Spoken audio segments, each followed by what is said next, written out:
Bueno, señoras y señores, muy buenas tardes y buenas noches a lo mejor a todos.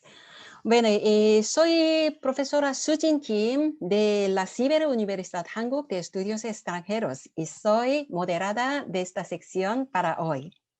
Bueno, todavía no están llegando todos, así que lo siento por la molestia, pero hay una posibilidad de que cambiemos un poquito el orden de ponencia. ¿De acuerdo? Gracias, gracias. Bueno, bienvenidos a la sección y doy un gran agradecimiento, caluroso agradecimiento a todos, sobre todo a los ponentes que vienen de Perú y México. Yo creo que están participando a una hora bastante avanzada, ¿no? Casi es la medianoche. Yo creo que hay una diferencia horaria casi 15 o 14 horas entre Corea y esos países. Bueno, estamos pasando un tiempo bastante lamentable que se llama COVID-19, pero al mismo tiempo yo creo que esto se hizo en un gran motivo para hacer algunas cosas que no había intentado nunca. El ejemplo ejemplar es este congreso virtual de nosotros. Bueno, dicen que no podemos regresar nunca a la vida anterior de la pandemia. Y la vida post-corona será totalmente diferente comparando con la vida anterior. De todas maneras, estoy segura de que nosotros podemos superarlo, superar este problema y acostumbrarnos muy pronto. Claro, con una condición de que todos nosotros cooperemos sin fronteras geográfica, étnica y religiosa. Bueno, así que el tema que vamos a tratar en esta sección es el COVID-19 y los pensamientos ecológicos del mundo oriental y del mundo occidental. Creo que entre todos los temas de la jornada de este congreso, este tema, el tema nuestro, es más interesante, más actual, más real y capaz de sentir en el piel. Así que no tendremos ningún minuto de aburrimiento. Gracias. Bueno, entonces, vamos a ver si ha llegado el profesor. Yo creo que todavía no ha llegado el profesor, el primer ponente. Edmundo Murrugarra. Aquí estoy. Antes de... ¿Sí? Sí. ¿Profesor? Edmundo Murrugarra, ya logré entrar. Sí, bienvenido. Es que he escrito el nombre Carmen Najarro, por eso no pensaba que usted es. Es un nombre de hace renombrar. Ajá. Voy a poner acá a Edmundo Murrugarra. Muy bien. Gracias, profesor, por venir acá. Bueno, entonces. Disculpen mi torpeza digital. Soy muy antiguo, soy del siglo pasado. Y sí, pero parece de un siglo próximo. Bueno. No sigo en esa línea porque pierdo el control. Ya. Bueno, profesor. Cuando empezamos. Sí. Voy a leer este texto. Sí, muy bien. Gracias. Se escucha bien, ¿verdad? Ajá. Ya. Es un trabajo que empezó hace un par de años en el manuscrito de Huarochirí. El texto que recoge redactados por los primeros jóvenes que aprendieron a escribir y que por guía de un sacerdote encargado de extirpar las religiones antiguas, recogieron de las comunidades la cosmovisión, y no solo la cosmovisión, sino el cosmosentimiento, el cosmovivir de los pueblos antiguos. Entonces, es un documento parecido al registro de los libros sagrados del Oriente Medio, de los judíos, de los cristianos, de los islámicos. Ese es el material que tenemos, que se llama Manuscrito de Huarochirí. Empecé con un tema que me llamó la atención. ¿Cuál? Lo sagrado que asombra, que paraliza por el asombro, por el terror, por la inseguridad, lo sagrado, los pueblos en los Andes amazónicos siempre lo bailan. No han generado rigidez. No caen en el suelo fijos, sino vibran y generan ritmo.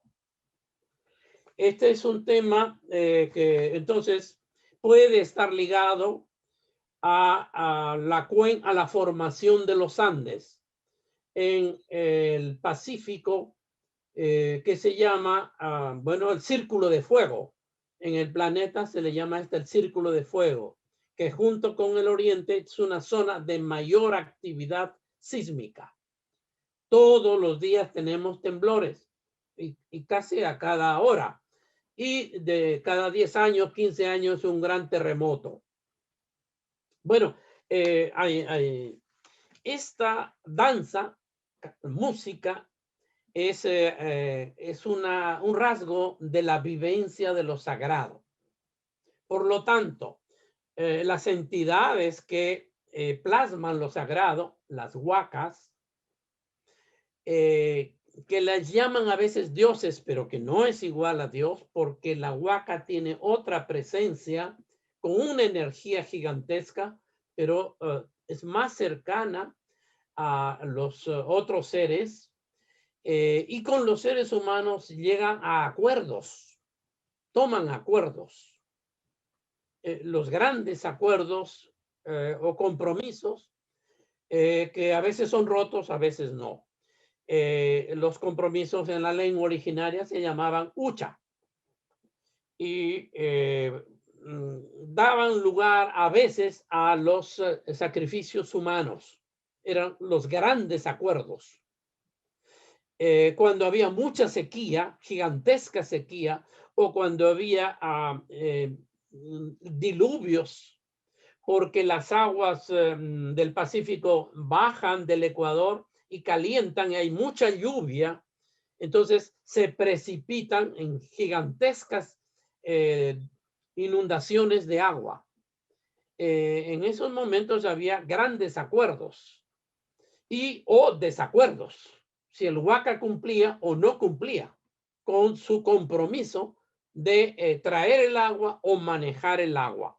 Bueno, este fue mi primer acercamiento, el de la música, la danza en lo sagrado de los Andes. Por esta puerta he entrado al segundo momento. ¿Cuál es el papel de la experiencia erótica? Erótica, utilizando la raíz griega. Esta vibración biológica que tiene lugar en la cotidianeidad y a través de los sentidos que vinculan a los humanos con el resto de seres.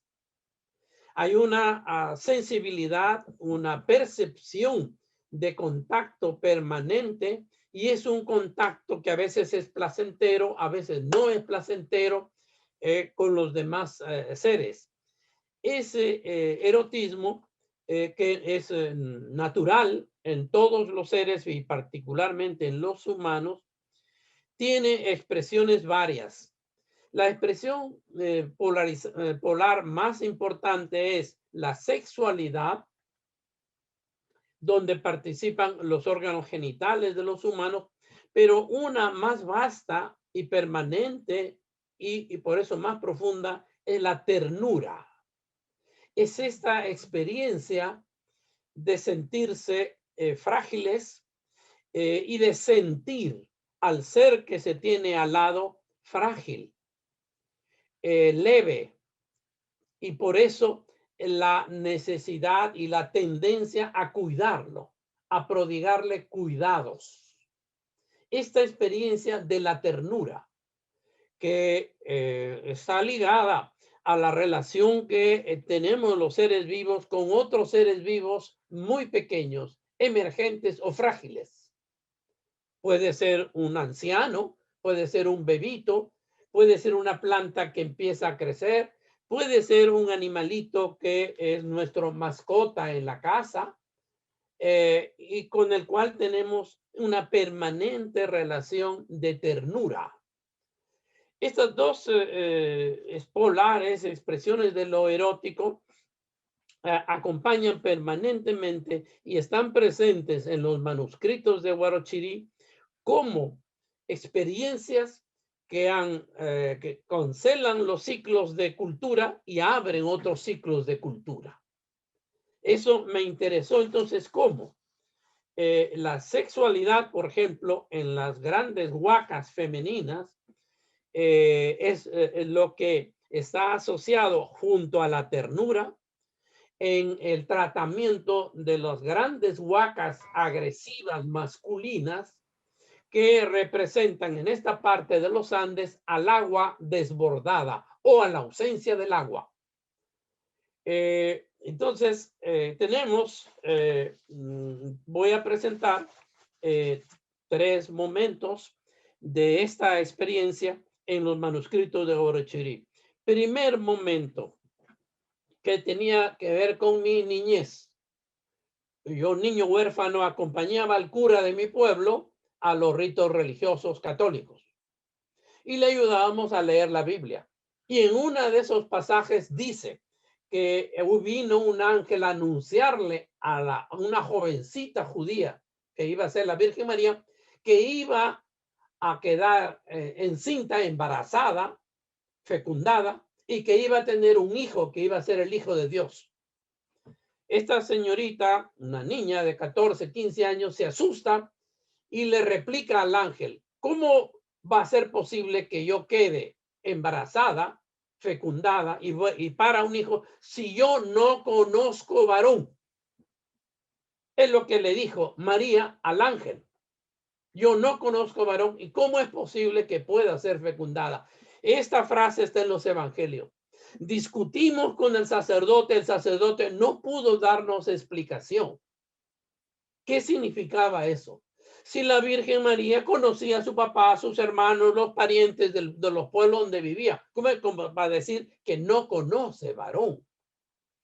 No quería explicarnos porque esto está ligado justamente a los tabús en la religión cristiana y católica en particular. Entonces, al leer el manuscrito de Huarochirí nos encontramos con que una de las huacas femenina, Cabillaca, es pretendida por todas las demás huacas masculinas, pero ella es muy orgullosa porque es muy bella, sumamente bella, y no las acepta hasta que un huaca masculino, el más pícaro, el más travieso, el más que hacía estratagemas, hace un engaño a la huaca Cabillaca. Se transforma en pájaro este huaca masculino y pone su semen en la fruta que más gustaba a Cabillaca, que es una fruta andina, lúcuma. Es un fruto de los más deliciosos por el aroma, por el sabor. Pone su semen, su germen masculino en esta lúcuma y esta lúcuma cae al lado donde tejía Cabillaca. La Cabillaca se entusiasma, toma la lúcuma y la come y queda fecundada. A los 9 meses da a luz a su hijo y viene la gran cuestión que debe resolver. ¿Quién es el padre de esta hija? Este hijo. Si yo no di mi consentimiento, si yo no lo conozco, ¿cómo es posible que yo haya tenido un hijo? Convoca a las huacas y nadie le dice yo he sido, porque ella estaba muy enérgica diciéndole que quién ha hecho este engaño, quién me ha engañado y me ha puesto su semen en una lúcuma, en una fruta. Todos se quedaron callados hasta que ella acudió a que la misma niña, la misma criatura, identifique al padre. ¿Quién? Pues de las huacas era su padre. Y la criatura identificó. Cuando ella ve que la criatura se subía al regazo de una de las huacas que estaba vestido muy pobremente y que estaba piojoso, piojos es una plaga de parásitos en la cabeza, en el cuerpo.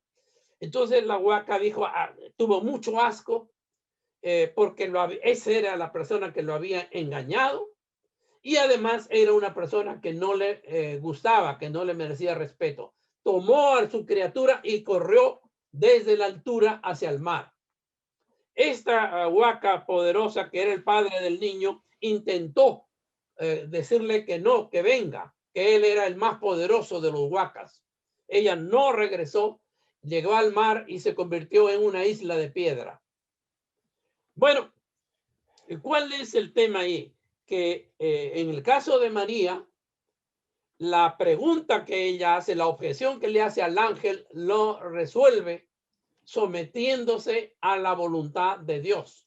Porque en este caso, el Dios cristiano católico es todopoderoso, todo lo puede, todo lo sabe. Y la Virgen María termina aceptando la voluntad de Dios. En el caso de Cabillaca, no acepta que ella haya sido fecundada sin su consentimiento, violando su autonomía, sin su voluntad.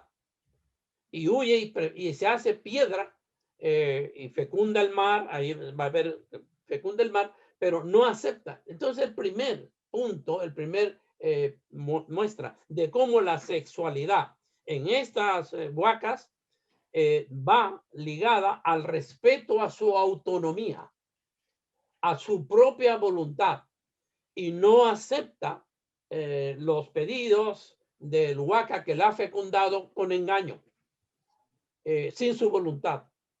El segundo tema, el segundo punto de estas huacas que tiene que ver con el tema de la sexualidad y la ternura, es que la agricultura floreció en las partes bajas de los Andes, donde la costa termina y hay unas quebradas tibias, calientes, muy fértiles, porque ahí terminan las aguas que corren, que bajan en torrentera de la pendiente andina, y es muy fértil el suelo. Allí era habitada por los yungas, pero estas poblaciones no contaban regularmente con agua y necesitaban agua. Por eso es que hay este arreglo con las huacas que traen el agua. No me voy en ese momento a detener cómo es que el agua llega en un círculo a través del mar, sale la llama celestial, sideral, la orina, la toma en el mar, la orina en los Andes y baja, fecundando a los pueblos. Pero bajan, y aquí vienen las huacas, muy agresivamente. Los ríos que bajan de los Andes a la costa son muy torrentosos. Porque por la pendiente andina, porque estamos a 50, 100 kilómetros, ya estamos a 5,000 metros de altura. Entonces es una pendiente muy, muy pronunciada. El agua al bajar, baja como un torrente, y mucho más cuando hay una sobrecarga de las nubes, cuando se ha calentado el agua del Pacífico, porque la ola que viene del Ecuador entra hacia el sur y hay una evaporación enorme. Entonces vienen los fenómenos del Niño. En esos momentos la descarga que baja del agua es enorme, es gigantesca, y por eso las huacas que la representan, Pariacaca, Tutaiquiri, Colquiri, son muy agresivas, muy violentas, aparecen como huacas muy agresivas. ¿Cómo hacen las huacas que viven en la parte baja? Justamente, nuevamente, aparece la ternura y la sexualidad y la sensualidad como experiencias, como recursos. Yo estoy utilizando majaderamente la palabra recursos. Su ser de huaca, yunga, de tierra caliente, le permite dos cosas. Uno, dicen los manuscritos que estas huacas, Chukisuso, su hermana, y luego va a haber otras, Yaxamis, etcétera, muestran a estos huacas agresores, guerreros, sus senos, les muestran sus senos y los invitan a tomar lecho, descanso, los invitan a beber chicha y los invitan a comer y a descansar. Esta es la manera de cómo se cierra el cisco, y estos guerreros y estas huacas guerreras aceptan y se quedan a vivir ahí. Y por lo tanto, esa energía fertilizadora, el agua fértil, en este caso la huaca masculina, que trae un cargamento de elementos fertilizadores en su recorrido desde 5,000 metros hacia abajo, es un agua muy fertilizadora. Entonces, las huacas femeninas hacen un arreglo con estas huacas agresivas y además de la comida, del lecho y del descanso y de la chicha, les piden, porque las huacas masculinas quieren su sexualidad y ellas ponen como condición los canales de regadío y cubren todos los Andes occidentales de canales de regadío. De esa manera, entonces, la agricultura floreció y el clima favorable y los pueblos se multiplicaron. Y aquí tenemos entonces dos ejemplos. Hay un tercero que voy a mencionar, pero ya como el tiempo corre, voy a extenderme. ¿Cuál es? Que ya no se trata en esto de fertilizar los valles con esta agua fertilizadora, pero agresiva, torrentosa, que se descuelga de los Andes, sino los conflictos que hay entre el pueblo de esta zona, de la parte occidental de la cordillera de los Andes, los conflictos por el agua escasa. Porque hay muchos años en que apenas llueve, como la corriente del Humboldt es fría, la evaporación en el mar es muy baja y no llueve en la costa. Hay nubosidad, pero que humedece la tierra, pero no lluvia. Y por eso es que los bosques en las costas norte se quedan en la costa norte, no avanzan al resto de la costa del Perú. Y ya en la parte sur del Perú no hay nada de agua. Es la parte más seca del planeta, entre el sur del Perú y el norte de Chile. Bueno, entonces hay mucho conflicto en la poca agua entre los pueblos. Y ahí es nuevamente ya no solo la sexualidad, sino la ternura, la presencia, el comportamiento de las huacas para resolver estos conflictos. Entonces, los huacas que tienen el agua de todas maneras, los puquios de agua, los ojos de agua por donde emerge la poca agua que se hunde al bajar de los Andes hacia la costa, emerge en algunos lugares y se llaman puquios u ojos de agua. Y tienen un cuidante, alguien que gobierna esa poca agua. Los demás pueblos entonces entran en conflicto. Y estos cuidadores del agua que están solitarios manejando el agua, desean casarse, desean tener pareja y buscan una pareja. Y encuentran en los pueblos mujeres bellísimas, huacas bellísimas, que cantan. Y entonces, ¿cómo atraerlas? Hacen un estratagema, un pequeño juego que consiste en decirles que su llama o que otro animal que crían ha parido en tal cerro, en tal montaña. Y ahí la huaca, la mujer bella, siente en ese momento la necesidad de correr a cuidar esa cría nueva que ha salido. Si su llama ha parido, o si después vienen las ovejas, o sus gallinas, o sus cuyes, entonces ellos van a cuidar. es el cuidado de esos seres recién nacidos las que los dispara a estas mujeres a ir a buscar dónde están. Es un estratagema de los cuidadores del agua, de las huacas del agua que estaban arriba esperando. ¿Y qué cosas hay ahí? Ahí no aparece clara y explícitamente la sexualidad. Aparece la ternura. Porque en los casos que aparecen en el manuscrito Huarochirí, estas huacas femeninas, con muy bellas palabras, le dicen, ¿cómo es posible que tú no nos des un poco de agua? Porque mi pueblo se va a morir de sed. No tenemos ni para el cultivo ni para beber. Y no hacen otra cosa sino sentarse al costado donde está sentado el huaca que cuide el agua.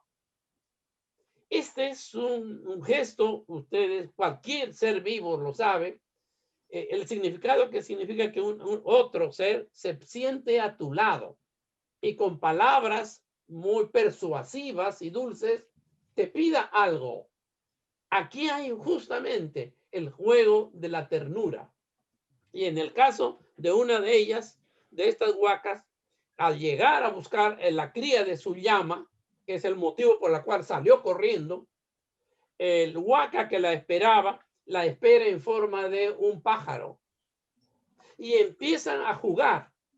Y la huaca que va a buscar a su llama pierde tiempo y empieza a jugar porque el huaca masculino se hace en forma de pájaro y no se deja atrapar.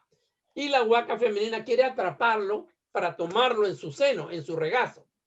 Y juegan un momento al agárrame, al yo te agarro, yo te gurto. Este es un juego infantil que lo hemos hecho todos los pueblos del mundo o todos los niños del mundo. Hasta que lo atrapa y él aparece ya como un joven hermoso y resuelven la distribución del agua. Pero no solo eso, y la solución del agua está en que uno de los hermanos de este cuidador del agua emerge de debajo de la tierra con un chorro de agua. Entonces, dejo el punto ahí, es largo este tema, con dos observaciones. Uno, que las huacas femeninas han logrado solucionar esta escasez de agua y han evitado el conflicto entre comunidades gracias a esta persuasión de su presencia juguetona y dulce con argumentos suaves al lado de los huacas masculinos y arreglan la distribución del agua. Y segundo, esta presencia del agua y a través de los huacas masculinos por debajo de la tierra, haciendo canales o usando canales que existen debajo de la tierra y emergiendo como ojos de agua, se llama ñawin puquio en la lengua nativa, aparecen, emergen sobre la superficie como agua que brota, que venía de las alturas y se puso en el subsuelo. Dejo estos dos puntos señalados ahí porque tenemos que avanzar al tema ya de fondo, a este de la ternura. ¿Y por qué este tema de la ternura? ¿Cómo es un sentimiento y una experiencia omnipresente? Porque todos los seres tienen agencia en esta cosmovisión y en esta experiencia. Todos los seres tienen voluntad, tienen un querer. Yo, para ir finalizando, menciono lo que nos contó el investigador norteamericano Bruce Mannheim de la Universidad de Chicago. Él estudia el quechua del sur del Perú y del altiplano. Y la última comunicación que hizo en la Universidad de San Marcos antes de la pandemia nos mostró cómo había recuperado en la lengua quechua esta diferencia. Entonces dijo, cuando un mestizo, cuando un quechua hablante mestizo ya aculturado te quiere invitar un vaso de chicha, te dice así, te invito un vaso de chicha. Y cuando un poblador no aculturado, todavía empapado y imbuido en su cultura y en su lengua, ¿qué te va a decir? Le dice de diferente manera. Escuchen, esta chichita, señalando el depósito de chicha, quiere que tú la tomes. Mira, te está riendo, te está pidiendo que la tomes. Y se refiere al burbujeo de la chicha que está fermentando y que a la luz del sol tiene diferentes colores en ese momento y despide sus aromas al ser servido. Esas características, ese comportamiento de la chicha para el poblador no aculturado lo lleva a hablar a la chicha como agente con voluntad y por lo tanto con deseo de ser tomada, de ser apreciada, de ser bebida.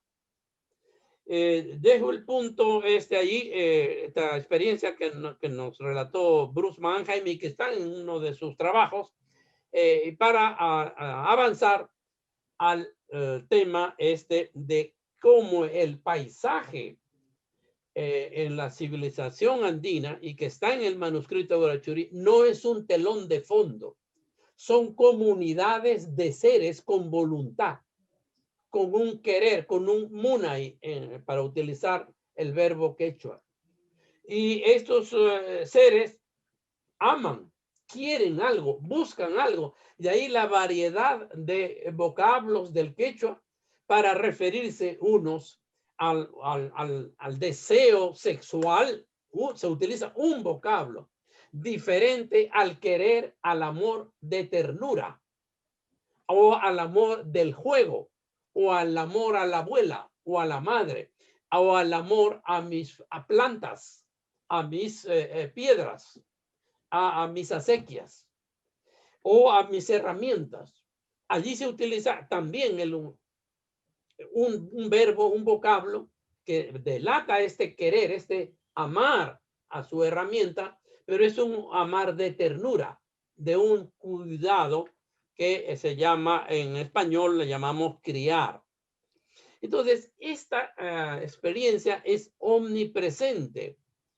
En la ciudad se va perdiendo, pero no desaparece totalmente. En las macetas, el cuidado de las plantas, las mascotas de los niños o de los viejos, la familiaridad amorosa con los seres, herramientas, con tu cuchara, con tu plato, con tu olla. Hay de estos objetos algunos más queridos que otros y uno no se desprende fácilmente de su zapato viejo o su vestido o su traje o su pantalón que más le gusta. Uno tiende a usarlo y a no desprenderse de ellos. Y finalmente, para terminar, en el manuscrito de Guarachiri encontramos de manera apoteósica eso que ya les mencioné adelante. Este amor, esta ternura omnipresente, siempre se canta y se baila. Y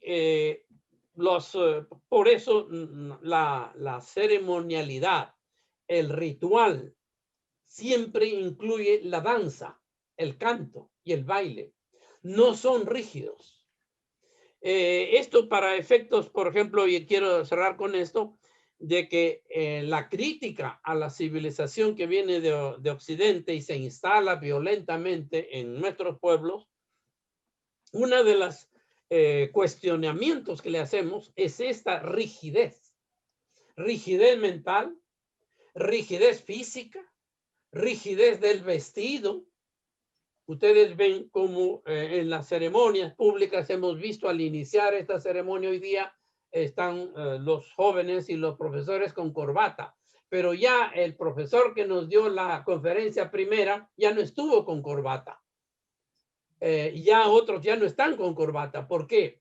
Porque ya penetra esta explosión de la vida, esta vibración de las células del cuerpo, de la necesidad de respiración de nuestro cuerpo. Entonces tratamos de reducir la presencia de la corbata o del cuello o de la rigidez del terno o del vestido al menor tiempo posible y gana la cultura y gana la experiencia del ritmo, de la mostración. ¿Por qué?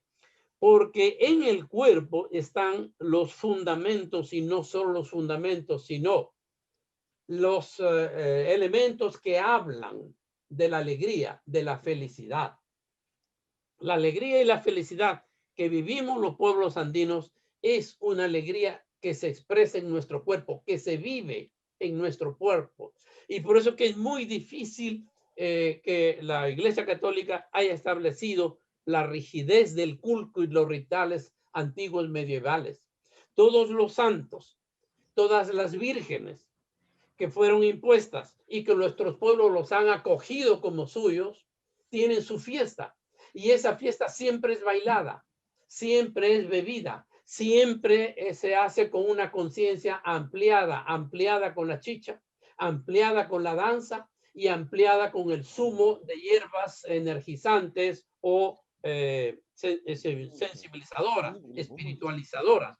Pueden ser la coca, es la más común, pero también son los cactus y hay otras hierbas más. Son ingredientes incorporados dentro del ritual de vivir lo sagrado y dentro del ritual de vivir la ternura. Entonces, de ahí la presencia, como digo, de la fiesta, del baile, del canto, en todos los rituales de la religión cristiana. En el altiplano, ustedes sí saben cómo la Virgen del Candelaria o el Señor de Oruro o el Cristo del Alto de la Paz danzan y salen sus celebraciones con cientos de miles de no solo bailarines, cientos de miles de diablos, de supais, de cusillos, el nombre que tienen estos espíritus traviesos.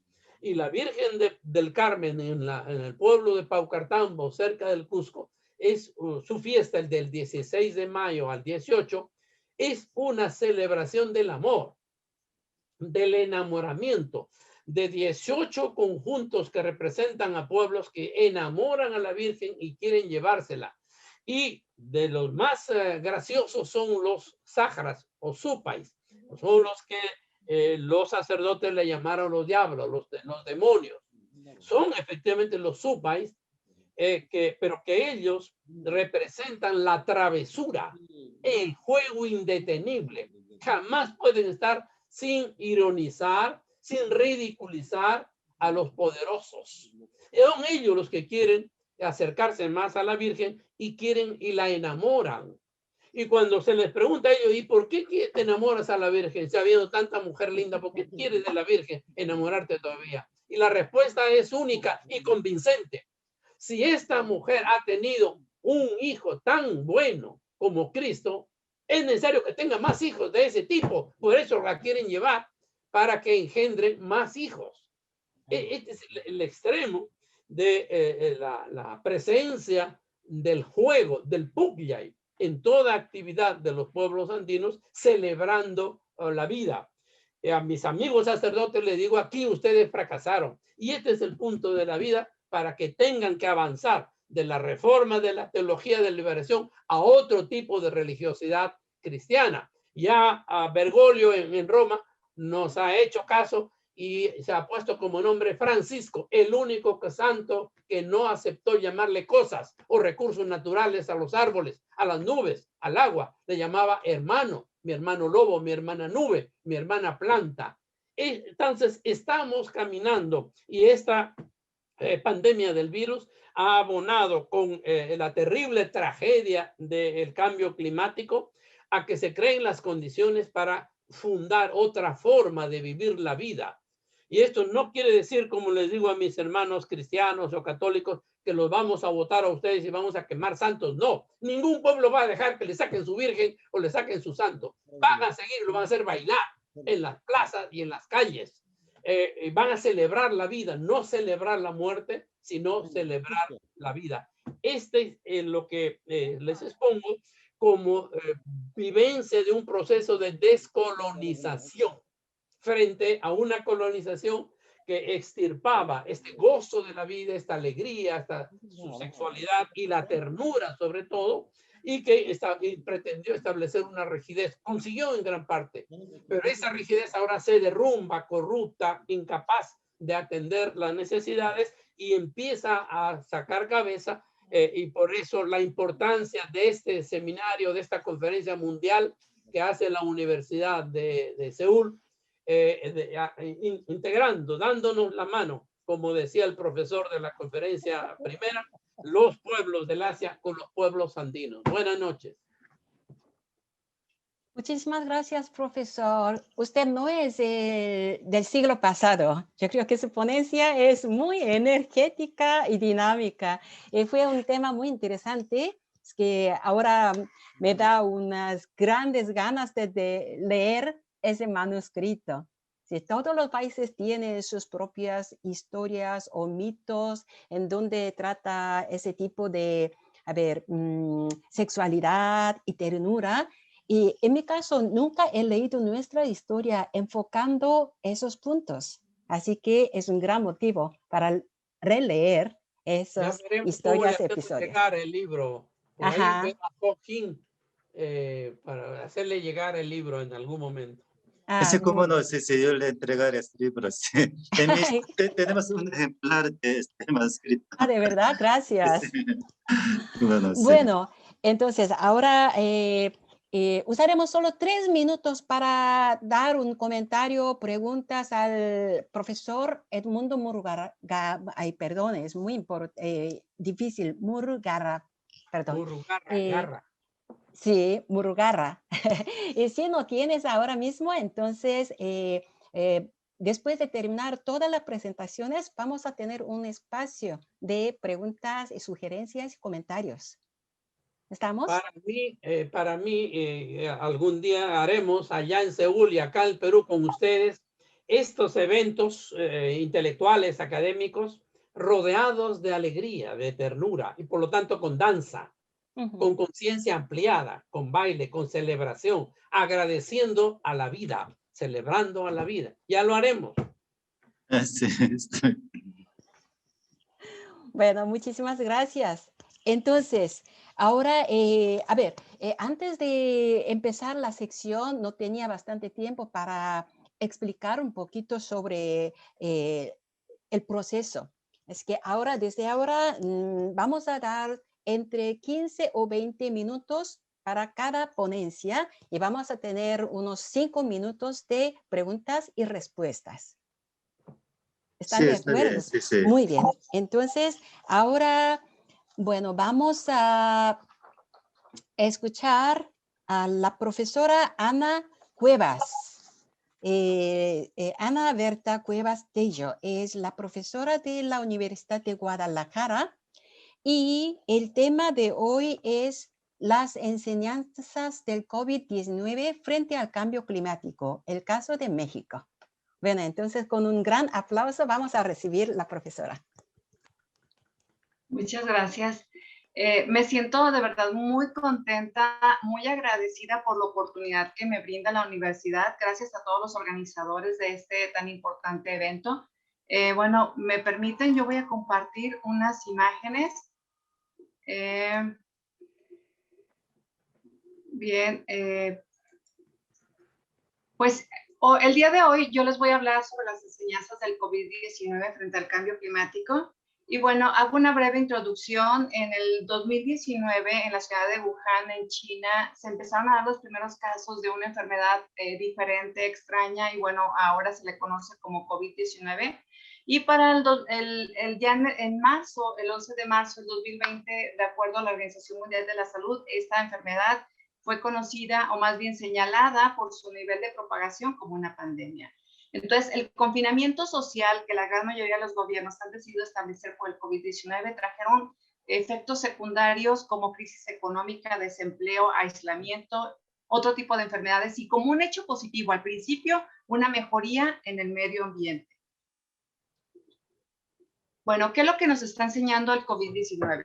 A valorar como nunca antes la economía, por el empleo, específicamente el nivel de bienestar a la sociedad, es decir, a nuestros amigos, a nuestros compañeros de trabajo, a nuestros vecinos, a la salud. Y cuando digo la salud, nos estamos refiriendo a la salud física, a la salud mental y a la salud social. Y el medio ambiente ha quedado un poco como olvidado, aunque al principio tuvo una leve mejoría. No después, porque ahorita, por ejemplo, con tanto producto de un solo uso se ha generado mucha basura, pero entonces el medio ambiente quedó como el gran olvidado. Bueno, pero ¿qué es lo que se está viviendo actualmente en cuanto a la salud? Bueno, vemos, por ejemplo, que casi 9 millones se han enfermado por el COVID-19 en todo el mundo y de estos 2.5 millones han fallecido. También en relación a la salud mental, se ha generado mayor cantidad de personas con insomnio, ira, fastidio, agotamiento, depresión y ha aumentado el número de suicidios, desafortunadamente. Y con relación a la salud social, la fragilidad de los entornos exteriores por el peligro de contagio ha generado a un aislamiento social obligado que ha traído justo enfermedades mentales. Pero ¿por qué es importante no olvidarse del medio ambiente en tiempos de COVID?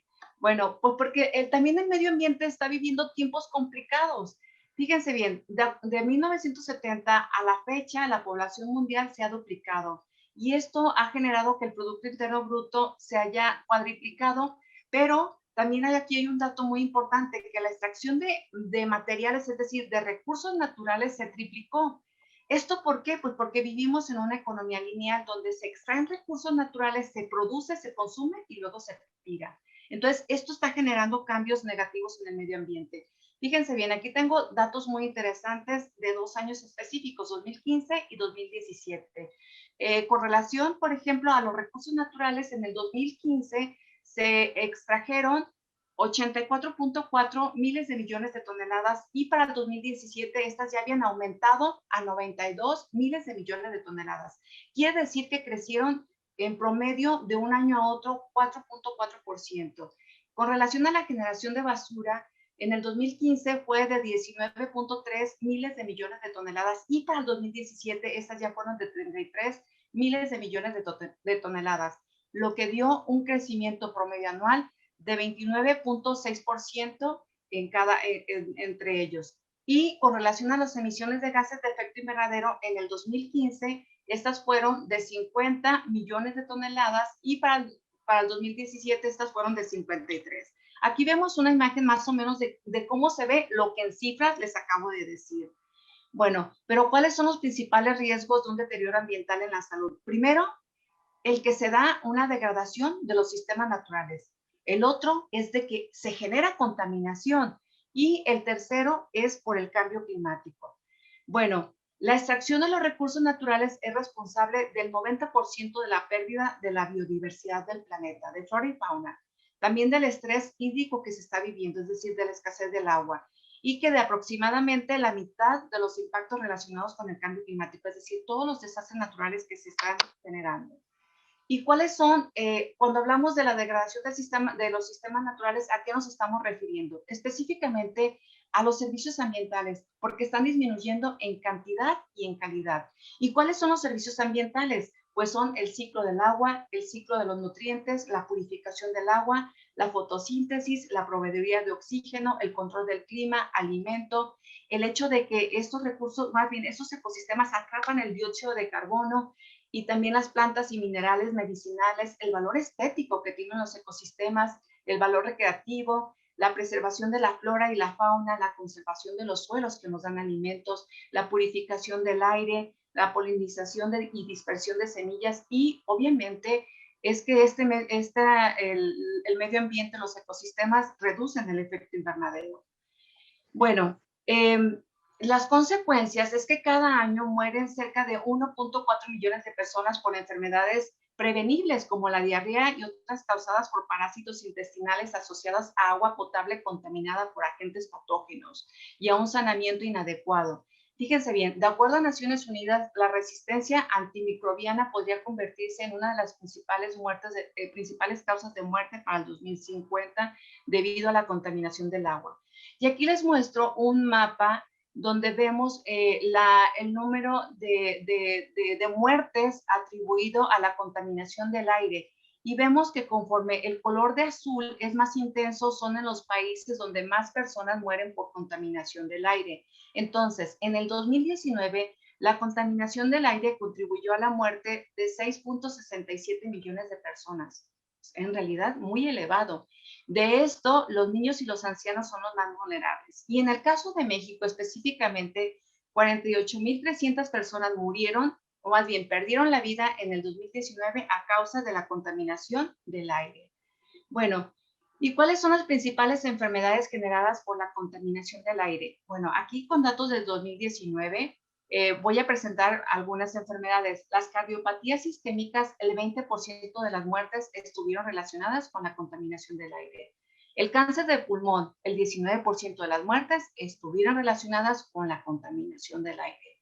Las enfermedades pulmonar obstructiva, conocida como EPOC, el 40% de las muertes estuvieron relacionadas con el aire. Las infecciones de vías respiratorias inferiores como neumonía, el 30% estuvieron relacionadas con el aire. Los accidentes cerebrovasculares, el 26% de ellos estuvieron relacionados con la contaminación del aire. La diabetes tipo 2, el 20% de las muertes estuvieron relacionadas con la contaminación del aire. Las enfermedades neonatales relacionadas con nacimientos de bajo peso y parto prematuro, el 20% de las muertes estuvieron relacionadas con la contaminación del aire. De hecho, existe evidencia de que hay una aceleración del envejecimiento cognitivo y aumenta el riesgo de Alzheimer y demencia, la contaminación del aire. Bueno, también fíjense bien que existe una probabilidad alta de que la contaminación del aire aumenta el número y la gravedad de las afecciones por COVID-19, ya que el aire contaminado inflama los pulmones, causa enfermedades respiratorias y cardíacas que hace que las personas sean más vulnerables al COVID-19. Ahora, yo hago aquí una pregunta. Cuando nosotros nos sentimos mal, cuando estamos enfermos, uno de los primeros síntomas de que estamos enfermos es que tenemos temperatura. Entonces, por eso es que me hago la pregunta. Nuestro planeta está enfermo y fíjense que de acuerdo a la NASA, el año pasado, 2020, igualó a 2016 como el año más caluroso de que se tiene registro. Es decir, se puede decir que rompió récord de temperatura. Y es que de acuerdo a esta gráfica, vemos cómo hay la variabilidad natural de la temperatura ha aumentado. Yo tengo aquí el del periodo de 1880 al 2018. Y vemos, bueno, que en realidad la temperatura tiene una variabilidad natural, pero a partir de la segunda mitad de los años 70 del siglo pasado, obviamente, la temperatura ha seguido aumentando, es decir, va a la alza. Y esto es lo preocupante. En realidad lo que preocupa no es que un año rompa récord, sino la tendencia que aquí vemos que es a la alza, evidentemente. Bueno, de hecho hay predicciones de que con las políticas actuales la temperatura para el 2100 llegaría a 3.3 grados Celsius o que si se ajusta a los objetivos y a los compromisos, esta sería de 3 grados. Aquí lo peligroso es que de acuerdo a la comunidad científica, dejar que la temperatura aumente más de 2 grados Celsius sería muy peligroso para la vida humana, en general para todos los seres vivos. Bueno, pero entonces, ¿qué es lo que el cambio climático, qué efectos tiene en el medio ambiente? Pues, por un lado, hay derretimiento de los polos, aumento en el nivel del mar, acidificación de los océanos, desertificación de la tierra, sequías, huracanes más frecuentes y más intensos, inundaciones, pérdida de biodiversidad de flora y fauna y olas de calor. Todo esto, en realidad, mina la calidad de vida de los seres humanos porque nosotros dependemos del medio ambiente, como ya vimos en los servicios que ofrece los ecosistemas y los recursos naturales. Bueno, entonces, la escasez de alimento, que es una de las cosas que también se prevé que va a ocurrir conforme aumenta la temperatura del planeta, genera desnutrición, baja productividad laboral, migración por cuestiones climáticas y obviamente conflictos. Fíjense, en el 2018, 2 millones de personas fueron desplazados por cuestiones que tienen que ver con desastres naturales y específicamente con cosas del cambio climático. 49,000 millones de dólares se dieron en pérdidas económicas en ese año. Y también hubo 1,600 personas murieron por incendios forestales en el 2018. Aumentó el número de muertes debido a sequías y 62 millones de personas estuvieron expuestas a peligros naturales por esa causa. Es decir, el cambio climático amenaza no solamente la salud, sino también la vida de las personas y mina el bienestar, obviamente las comodidades y todo lo que tiene que ver con las comunidades económicas. el bienestar. Entonces, al igual que el COVID, pues también trae las mismas, trae amenazas a la salud y trae amenazas de muerte. Bueno, veamos por ejemplo, en este gráfico, bueno, en este recuadro, tengo dos periodos comparativos, uno de 1980 a 1999 y el segundo del 2000 al 2019. A partir de aquí la comparación voy a decir primer periodo y segundo periodo. Veamos en el primer periodo, ocurrieron 4.212 desastres naturales. De estos, 3.656 fueron relacionados con el cambio climático. En el segundo periodo, estamos hablando de la misma cantidad de años, pero aumentaron a 7.348 desastres naturales. De estos, 6.681 estuvieron relacionados con el cambio climático. En el primer periodo murieron 1.19 millones de personas. En el segundo periodo, este aumentó a 1.23 millones de personas. Es decir, está aumentando la cantidad de personas y de desastres, obviamente. También 3.27 mil millones de personas fueron afectadas y ya en el segundo periodo, esta se incrementó a 4.2 miles de millones de personas afectadas. También las pérdidas económicas en el primer periodo fue de 1.6 miles de millones de dólares y ya para el segundo, esta aumentó a 2.97 miles de millones de dólares en pérdidas económicas. Entonces, vean, están aumentando los daños, están aumentando todos los perjuicios con el cambio climático. Es decir, en todos los sentidos, no solamente en pérdidas o en presentación de impactos ambientales, sino que también en costos humanos y de recursos. Bueno, ahora vamos a hablar específicamente en el caso de México. Quiero hablar del riesgo y de la vulnerabilidad que tiene México con relación al cambio climático. Fíjense bien, por la ubicación geográfica que tiene México y que tiene salida a dos océanos, al Océano Pacífico y al Océano Atlántico, México es vulnerable o tiene el riesgo de huracanes y pues obviamente estos van a ser más frecuentes y más intensos. Y por otro lado, es vulnerable. ¿Por qué? Pues porque en todos los estudios que se han realizado, las personas más vulnerables del cambio climático son los pobres. Y México tiene 55.3 millones de personas viven debajo de la línea de la pobreza. Y otra de las cosas que genera vulnerabilidad en el país es que nosotros, 3/4 partes de nuestro territorio es considerado árido, es decir, no tenemos casi agua. Entonces, uno de los grandes riesgos del cambio climático es que va a haber sequías y en otras partes va a haber inundaciones, pero aquí nosotros tenemos vulnerabilidad con relación al agua. Entonces, somos vulnerables en ese sentido a que aumente la temperatura. Bueno, también otra cosa que actualmente nos hace vulnerables es que el cambio climático no es prioridad para el gobierno. Para nuestro gobierno actual no es prioridad ni siquiera para políticas de mitigación, ni de adaptación, ni de prevención.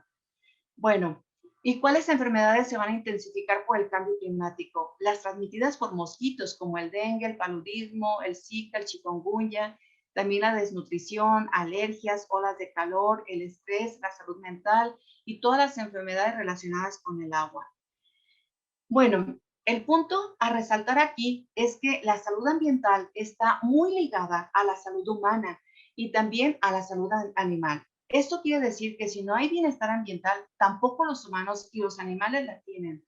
Para el 2050, la población mundial será de 10.000 millones de personas, pero si bien es cierto que actualmente estamos viviendo más años, lo estamos viviendo con menos calidad de vida, es decir, con menos salud. Bueno, de acuerdo a la Universidad de Washington, las enfermedades crónicas como la obesidad, la diabetes, presión alta, más la contaminación del aire, generaron la tormenta perfecta para el incremento en número de muertes por COVID-19. Bueno, ahora fíjense bien, estos datos son muy interesantes, pero sumamente interesantes. Vamos a ver el porcentaje de contagios y muertes por COVID-19 en el mundo primero. En el mundo, hasta la semana pasada, había casi 109 millones de contagiados. Y de estos, 2.398.777 murieron. Es decir, 1.8% de las personas que se contagiaron por COVID-19 murieron.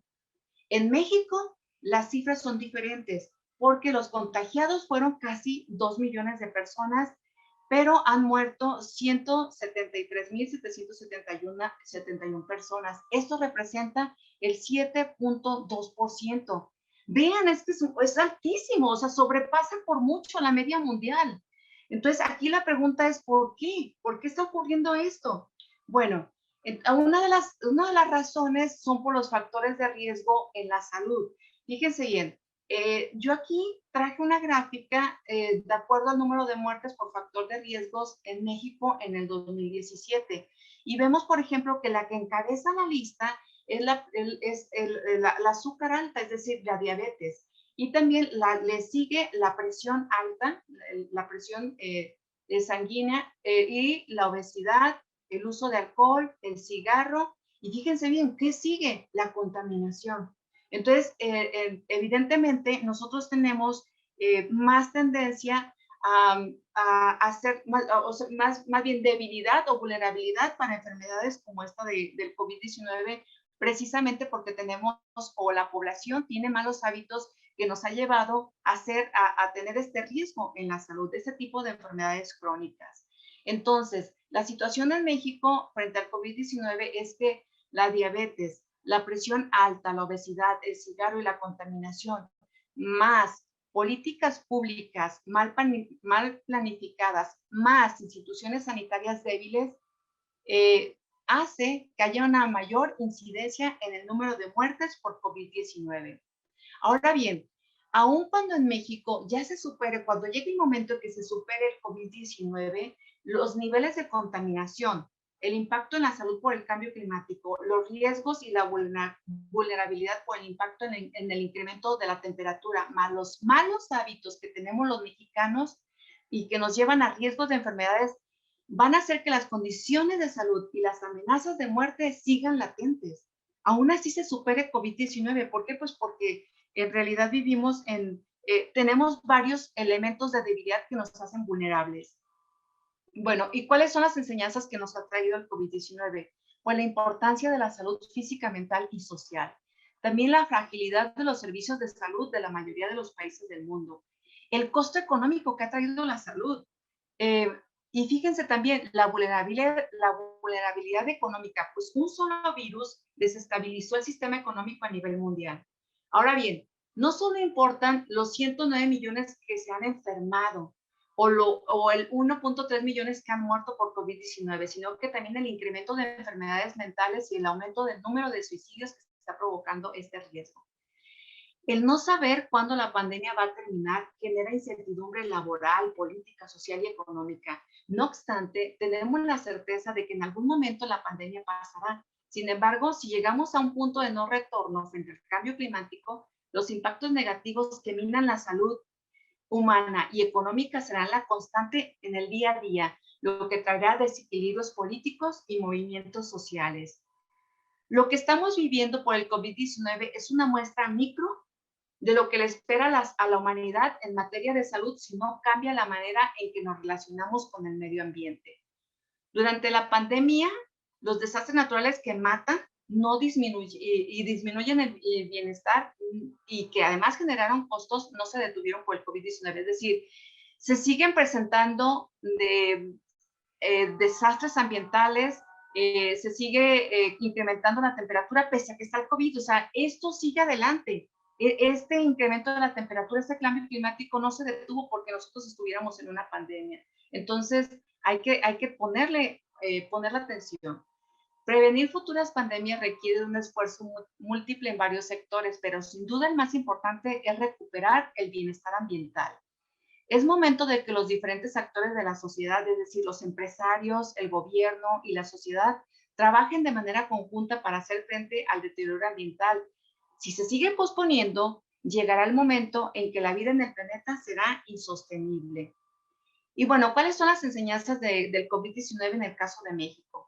Así como México no estaba preparado para hacerle frente al COVID-19, tampoco lo está para hacerle frente a los riesgos en salud y muerte que trae consigo el cambio climático. La prevención es una alternativa menos costosa que la reparación del daño, por lo que se debe priorizar en eso, es decir, se debe de priorizar en la prevención. Considerando el número de pobres en el país, la prevención se debe iniciar estableciendo medidas de adaptación, reforzando los servicios de salud y estableciendo en la Secretaría de Salud Pública un comité especializado en el cambio climático. El COVID-19 se tradujo en una recesión económica que incrementó el número de pobres. Lo mismo se espera del cambio climático si no se le pone freno. Pues muchísimas gracias.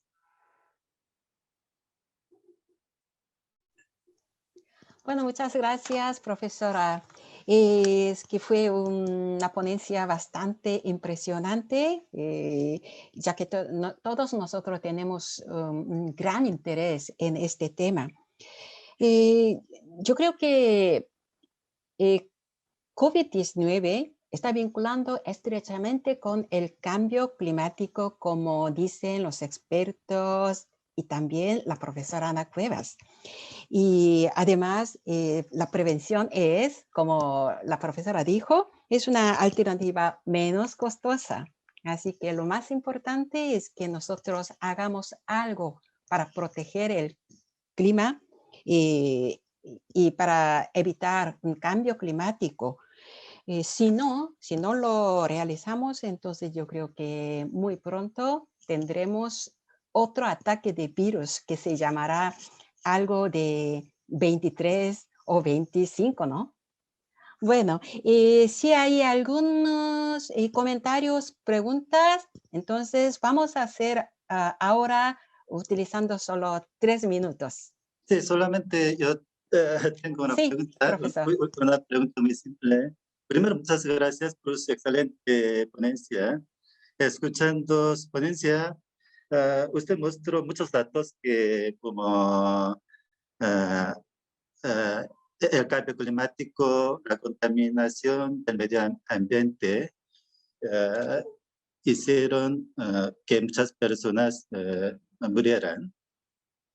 Pero yo tengo una duda, como, sí, es curioso porque por la contaminación ya muchos murieron, pero sin embargo, ahora actualmente el número de la población de la humanidad no se disminuye.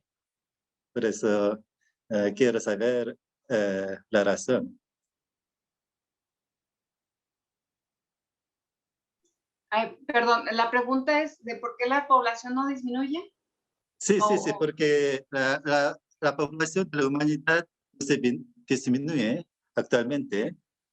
Sigue creciendo el número de la población de la humanidad. Sí, sigue aumentando, pero la tendencia ya no está tan empinada. De hecho, sí, incluso en los países que de manera histórica se reproducen más rápidamente, ya tampoco la tasa de natalidad está tan amplia, o sea, ya no es tan grande. Sí, evidentemente sigue aumentando, pero ya hay países que, por ejemplo, tienen decrecimiento, o sea, que incluso las políticas públicas favorecen o facilitan para que las mujeres tengan hijos porque están teniendo tasas de natalidad más bien decreciendo y la curva, más bien la pirámide de población se está invirtiendo y ya se está haciendo como más amplia, más bien las personas que son adultos que los jóvenes. Entonces, sí, es bastante complejo esta situación de la población, pero sí evidentemente está creciendo, pero ya no es al ritmo que se estaba generando anteriormente. Gracias por la respuesta. Y además yo creo que la expectativa de la vida está aumentando drásticamente. Así es, yo creo que es otra causa. Ese es otro punto muy importante. Y como decía yo en la gráfica, está aumentando la esperanza de vida, pero no con la calidad de vida, ¿eh? O sea, Ajá, sí, claro, estamos teniendo más enfermedades crónicas, como al menos aquí en México, en el caso de México, tenemos muchas personas enfermas desde muy jóvenes, podemos decir desde los 30, con diabetes, con presión alta, con enfermedades cardíacas, todo que viene como resultado de hábitos alimenticios o de estilo de vida poco saludables, como no hacer ejercicio o como comer no sano. Ahora también muchas veces no hay que juzgar porque, por ejemplo, tenemos una tasa de población muy grande de gente pobre, entonces muchas veces ellos no comen para nutrirse, sino más bien para llenarse. Entonces, este tipo de alimentos no necesariamente son sanos. Y sí, es toda una cadena, es toda una cadena, Sí, una cadena que está interrelacionada y que se convierte después en hábitos que luego repercuten en enfermedades crónicas. Y todo empieza con la obesidad, y la verdad es que somos el segundo país con mayor número de obesos. Entonces, sí, también eso es un peligro. Bueno, muchísimas gracias a los dos profesores. Y para economizar el tiempo, ahora vamos a pasar a la tercera ponencia. A ver, la tercera ponencia es la doctora, no estoy segura mi pronunciación, pero Meng Hyayun. Sí, Sí, muy bien. La profesora de la Universidad de Asuntos Exteriores de China. El tema de ponencia es estudio comparativo de los pensamientos ecológicos de la civilización china y la civilización latinoamericana. Adelante, profesora. Muchas gracias, profesora. Y también gracias a todos porque es para mí un placer de poder participar en esta conferencia virtual con todos ustedes que vienen desde diferentes países. Y aprovecho este tiempo para agradecer primero a la Universidad de Estudios Extranjeros de Hankook, y también voy a hablar sobre un proyecto de investigación que es el estudio comparativo de los pensamientos ecológicos de la civilización china y la civilización latinoamericana. Y ahora voy a compartir mi pantalla. A ver. ¿Ya se ve?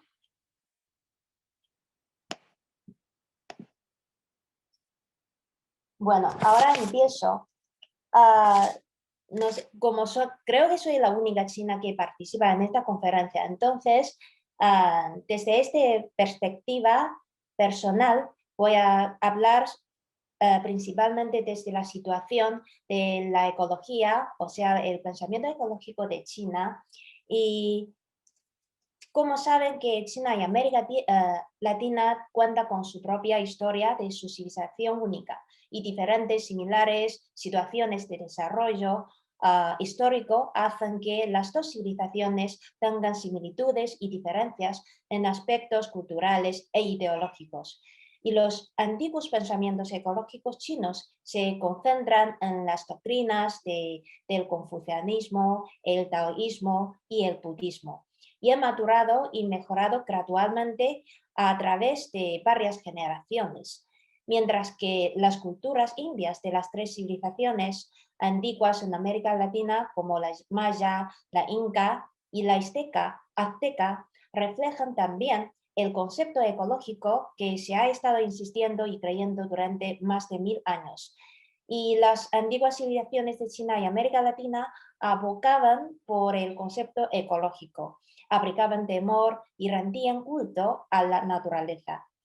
Las dos civilizaciones no solo tenían momentos de mostrar negligencias e indiferencia hacia la naturaleza debido al desarrollo moderno, sino también tenían momentos de volver a atribuir gran importancia al medio ambiente y protegerlo debido a la degradación medioambiental provocada por el desarrollo económico.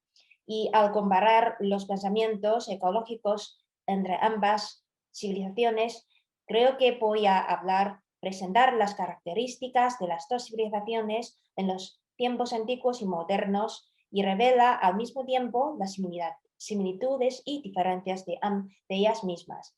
Bueno, aquí en mi pantalla se presenta como 4 temas y como el tiempo es limitado no voy a extender mucho en los primeros 2 puntos, que son los pensamientos ecológicos de las 2 civilizaciones, y voy a poner más énfasis en la tercera y la cuarta parte. Bueno, que sea la similitud y la diferencia del pensamiento ecológico entre las 2 civilizaciones. Y bueno, primero, como sabemos que China tiene una historia más de como 5.000 años que contienen ricas ideas ecológicas. Y el pensamiento ecológico de la nación china nació en este contexto y se desarrolla a ritmo propio a lo largo de la historia. Y ya en la antigüedad los antepasados expresaban su adoración y admiración por los fenómenos naturales en forma de tótems. Aquí muestro unos dibujos que se pueden ver que China es un gran país agrícola y ese que es una terracota de un monumento más famoso en China, en la ciudad de Xi'an, para mostrar la civilización china. Y también tiene una historia muy larga. Y también, como China, los chinos adoramos mucho a los animales, las plantas y la naturaleza como dioses y celebramos la ceremonia de adoración con respeto y sinceridad. Por ejemplo, en la leyenda, el emperador Huang tomó el oso como tótem. Aquí muestro unos dibujos. Son los como de la antigüedad, son los tótems.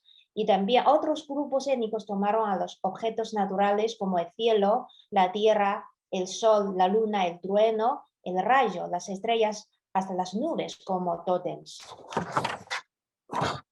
Igualmente como esos pájaros, aves. Y se considera a sí mismos como seres vivos dependiendo del decreto natural, descendidos a la tierra por mandado del cielo y la tierra. Y rezamos a través de la adoración por la protección de la naturaleza, lo cual refleja que los antepasados se han dado cuenta de la importancia de la naturaleza para los seres humanos. Y también, como he mencionado, que los filósofos chinos siempre han defendido el concepto de la armonía del cielo y la tierra, como la coordinación de yin y yang, y armonía del cielo y el hombre. Aquí presento como unos dibujos del cosmos. Ese es el concepto de la armonía del cielo. Además, aquí, como el estudio de Confucio cree que el cielo es el nacimiento de todo y es la fuente de la creación de vida, y su famoso refrán dicen que el cielo no habla con palabras, habla a través de la alternancia de las 4 estaciones y del desarrollo de todos los seres. Igual tenemos como los conceptos de confucianismo, como Mencio, como algunos célebres en China, y también del taoísmo. Pero en el taoísmo, como se sabe que es una filosofía clásica china que contiene también muchos pensamientos ecológicos, abocaba por la norma de la naturaleza, por la gobernanza simple y la no acción. Y un célebre que se llama Lao Tzu promueve que todo el mundo tiene o funciona de acuerdo con la ley en sí misma, y es la vía, como la vía del cielo, la vía de la tierra corresponde a la vía de la sociedad humana. Y aquí presento un emblema de Juegos Paralímpicos que muestra el concepto de la armonía del cielo, del hombre y de la tierra. Bueno, será en 2008 del Juego Paralímpico.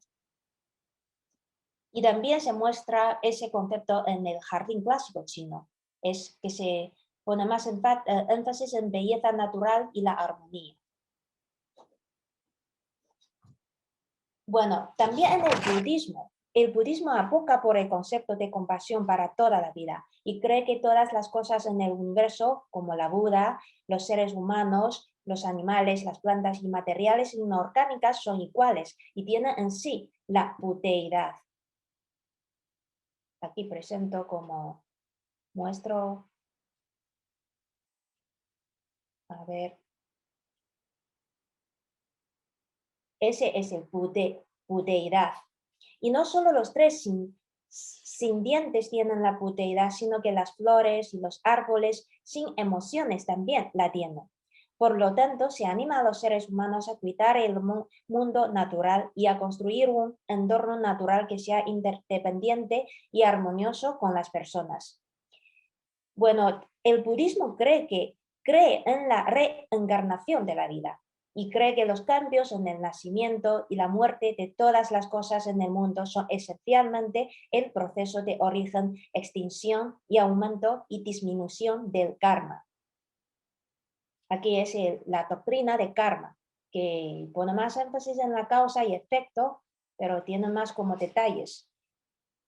Bueno, en resumen, los antiguos pensamientos ecológicos chinos se concentran en las doctrinas del confucianismo, el taoísmo y el budismo, y han madurado y mejorado gradualmente a través de varias generaciones. Sobre la base de la práctica, los antepasados compilaron una serie de puntos de vista e ideas a través del conocimiento y la experiencia, y se convirtieron en la sabiduría ecológica de la civilización china. Bueno, y después, como el pensamiento ecológico contemporáneo en China.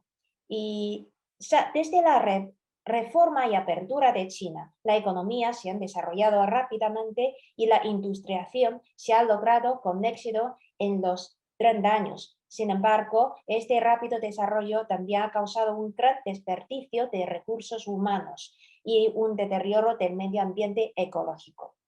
Y frente a los problemas ecológicos cada vez más graves, el gobierno chino también comenzó a reflexionar desde las últimas 3 décadas sobre su conducción de buscar un desarrollo rápido a expensas de las prácticas ambientales y revisó de nuevo la actitud indiferente sobre el medio ambiente y la naturaleza. Bueno, como China ha logrado unos logros en los últimos años, como por ejemplo el informe, unos informes de los congresos nacionales han planteado unos puntos más importantes y como el libro blanco del medio ambiente y desarrollo de China y otros informes destacados como el informe como la construcción de la civilización ecológica fue considerada como la nueva exigencia de construir una sociedad acomodada.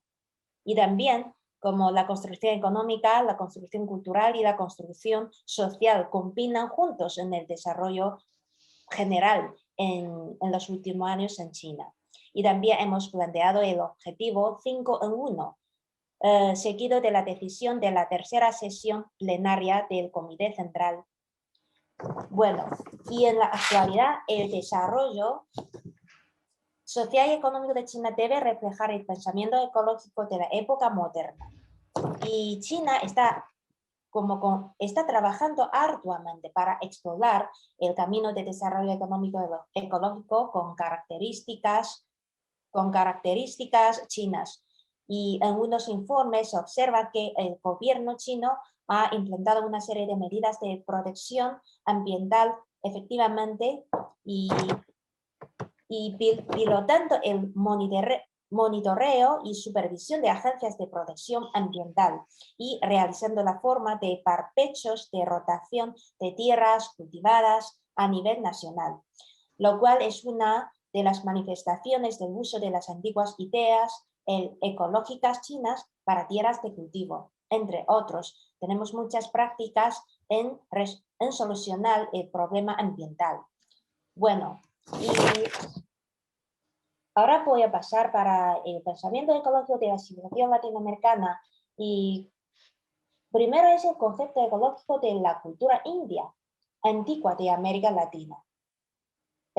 Como la base, sabemos que América Latina tiene una civilización étnica de raza mixta, ¿no? Y como la maya, los aztecas, los mayas creen que la naturaleza cree todos los seres vivos, hombres y dioses, Ellos siguen la guía de la naturaleza y de Dios y participan profundamente en la vida de coexistencia pacífica con los animales y las plantas. Y los aztecas también dividen la era humana en 5 épocas solares representadas por 5 naturales, como lo llamamos como el quinto sol. Y consideran al mundo actual del caos como el quinto sol.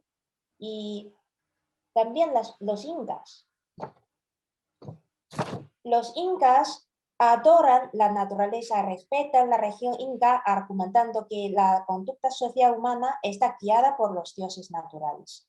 Por lo tanto, creen en el dios Sol Indi y la creación Viracocha y en la diosa de la tierra Pachamama y los otros. Bueno, aquí presento unos dibujos sobre la cultura indígena y son sus conceptos que he mencionado. Bueno, en resumen, las actitudes de las 3 civilizaciones antiguas y las diversas tribus indias a la naturaleza reflejan ese concepto ecológico que la cultura india antigua ha estado insistiendo y creyendo durante más de 1000 años. Y la cultura india generalmente presenta una atmósfera en la que las personas y la naturaleza son iguales, amistosas, armoniosas y felices. Bueno, en cuanto a la época moderna, desde que Colón descubrió el nuevo mundo, América Latina ha estado sujeta a la dominación y explotación a largo plazo por el colonialismo occidental. Y después de 4 siglos de dominio colonial, a partir de principios del siglo XIX, los países latinoamericanos iniciaron un movimiento revolucionario y guerras de independencia y continuaron a ganar la liberación. A finales del siglo XIX, América Latina se liberó del dominio colonial de España y Portugal, pero Estados Unidos se han convertido en los nuevos colonialistas de América Latina y ella metió una vez más en la nueva ronda de exploración económica de él. En ese momento, los países latinoamericanos, a su vez, para cambiar el desarrollo económico del Estado, comenzaron a desarrollar la industria nacional, promoviendo activamente la integración económica regional hacia el establecimiento del nuevo orden económico internacional. Pues, y cuando los latinoamericanos descubrieron que su entorno de vida empeora, ya no se sentían orgullosos de las características naturales únicas y se dieron cuenta de que la crisis ecológica había llegado cuando sus vidas comenzaron a cambiar por el duro entorno natural. Pues muchos países enfatizaron la importancia del medio ambiental desde la altura del gobierno e incorporado la ecología de la protección en el nuevo programa de su gobernanza. Por ejemplo, como han mencionado un concepto en Ecuador y Bolivia, que es el buen vivir. Y también se ha mencionado en nuestra conferencia, en otras conferencias virtuales. Pues Ecuador y Bolivia reafirmaron una vez más el poder de la tierra madre y propusieron un modelo de desarrollo armónico de la naturaleza humana y sociedad, restringiendo el desarrollo y utilización descontrolado de la naturaleza. Bueno, aquí como América Latina, aquí presento un concepto que antes fue descrito como la Tierra Santa, el paraíso y la región más transparente, pero después se convirtió como el infierno, el purgatorio y el lugar más contaminado que existe, que se ve también en las obras como literarias. Bueno, ahora pasamos por la tercera parte, que es la similitud del pensamiento ecológico entre las 2 civilizaciones. Bueno, históricamente tanto China como América Latina han sido invadidas por potencias occidentales y han experimentado una historia humillante de ser oprimidas, explotadas y esclavizadas. también tienen la hazaña de la rebelión heroica contra la agresión extranjera y el juramento de defender la soberanía independiente. En la sociedad internacional actual, China y los países de América Latina son todavía países en vías de desarrollo y todos los países enfrentan a la ardua tarea de desarrollar sus propias economías, de mejorar las vidas de las personas y de promover el desarrollo social. Y ambos enfrentan nuevos desarrollos y oportunidades en los asuntos internacionales. Bueno, en la antigua civilización china y la latinoamericana.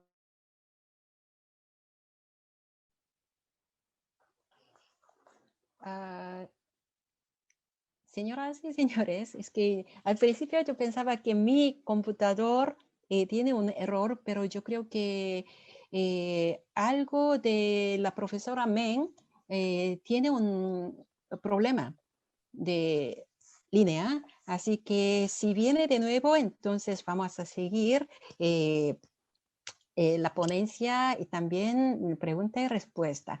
Bueno, entonces ahora, bueno, todavía no ha regresado, así que para economizar el tiempo, primero, lo problemático es que solo falta la conclusión, así que es muy lamentable. Bueno, entonces vamos a cambiar un poquito el orden y ahora para continuar invitamos los últimos ponentes. A ver, invitamos al profesor Park Ho-jin y la profesora Roxana Lasso de Perú. Ellos van a presentar una ponencia cuyo título es Analogías entre el pensamiento andino del periodo formativo y el yang de pensamiento oriental. Bueno, entonces vamos a escuchar. Les escucho. Sí, primero voy a agradecer a esta invitación. Mi colega, la ilustre antropóloga peruana, Roxana Lasso, va a dar ponencia incluyendo mi opinión. Por favor, mi colega, ¿dónde está? Muy buenas tardes. Se está viendo ya, ¿no? Sí, se ve bien. Sí. Ya. Muy buenas tardes. Sí, agradeciendo la oportunidad de presentar este trabajo. Sí, soy arqueóloga y antropóloga y estudio el pensamiento andino desde la materialidad, desde el arte figurativo. Entonces, en arqueología, el arte figurativo se estudiaba o se estudia a través de las formas y lo que se logra hacer son análisis tipológicos. Y en el 2017 dije, pero porque eso responde a la pregunta de qué se está representando.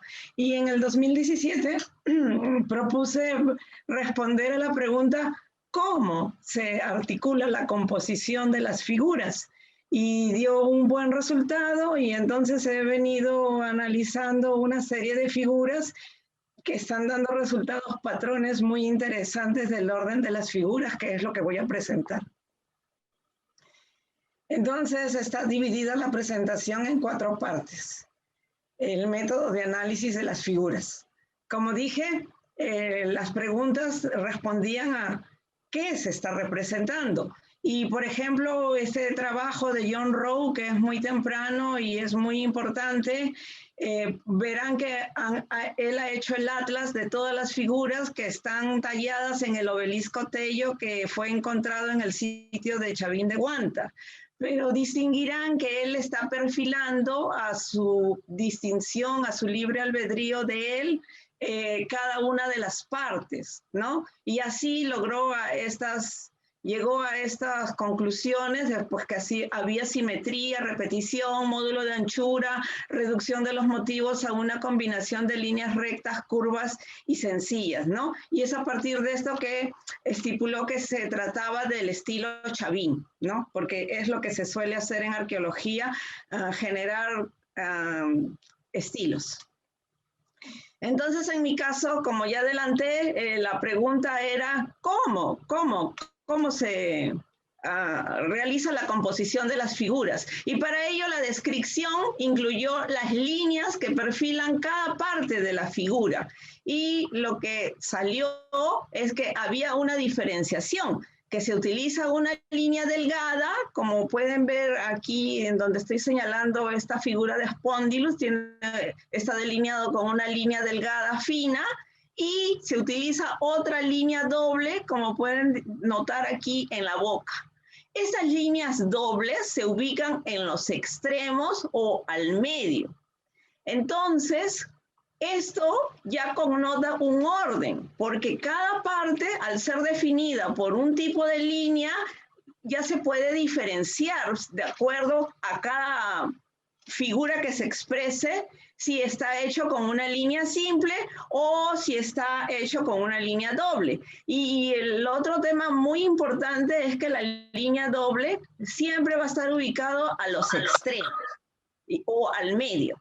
Entonces, cada una de las figuras tiene detalles importantes. Por ejemplo, y esto lo que hace es configurar relaciones. Como verán, de un lado, de este lado 1, en el lado C, la cabeza es mucho más grande que en el lado A. Igualmente en la siguiente fila, a pesar que la composición es semejante, porque es una figura antropomorfa que está sujetando una cuerda, la de este lado es más grande que la de este lado. Eso significa que ya se pueden conformar relaciones y que no están puestas las figuras solo por llenar el espacio. Igualmente ocurre lo mismo en la fila 4, ¿no? De un lado es más grande que en la otra. Entonces se tiene un abajo y un arriba que está configurado por relaciones. Igualmente hay un interior, este es un interior, la fila 3, que se asocia con las figuras del exterior, las que están fuera de la figura del rectil. Y este espacio interior-exterior tiene la cualidad principal de que las figuras expresan principalmente el número 3 y 4. Notarán abajo, hay 4 figuras de ajíes, aquí hay 3 figuras de yuca. Por ejemplo, esta cabecita que tiene una especie de lecho también tiene 3 por cada lado, 4 colmillos, por ejemplo, esta gran boca vertical. En la parte de arriba, que es el exterior, el Spondylus que ya había mostrado, está dividido en 4 y de él penden 3 figuras serpentiformes.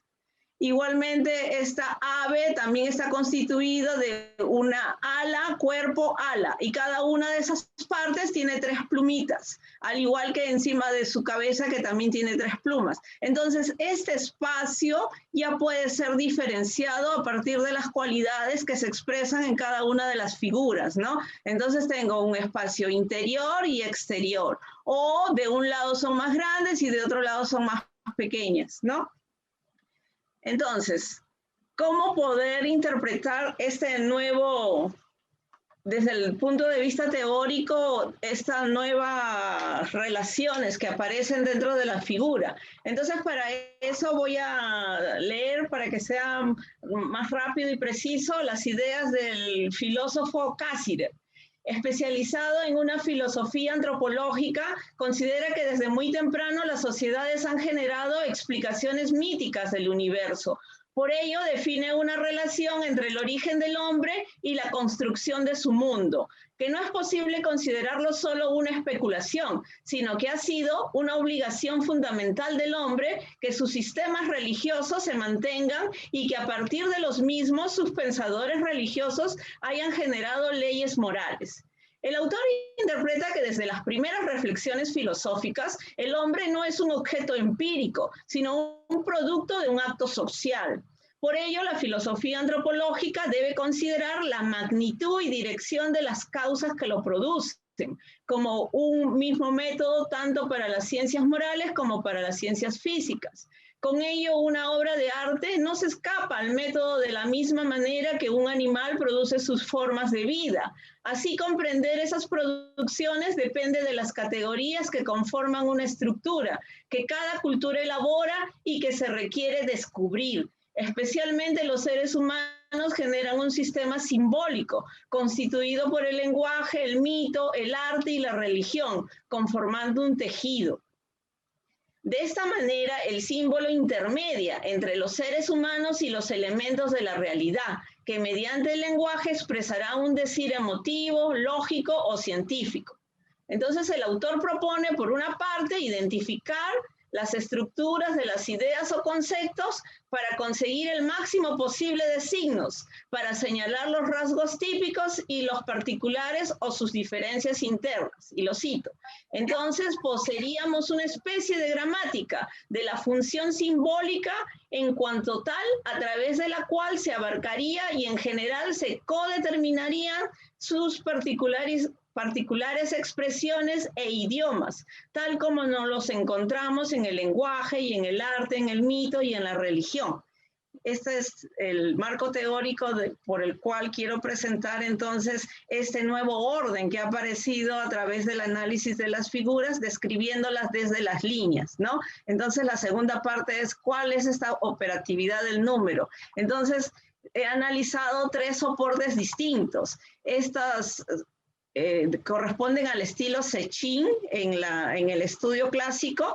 Es un sitio en Casma que está al nivel del mar y que comenzó primero siendo hecho de adobe, o sea, de barro, y que después fue recubierto por más de 360 lajas con representaciones de figuras antropomorfas.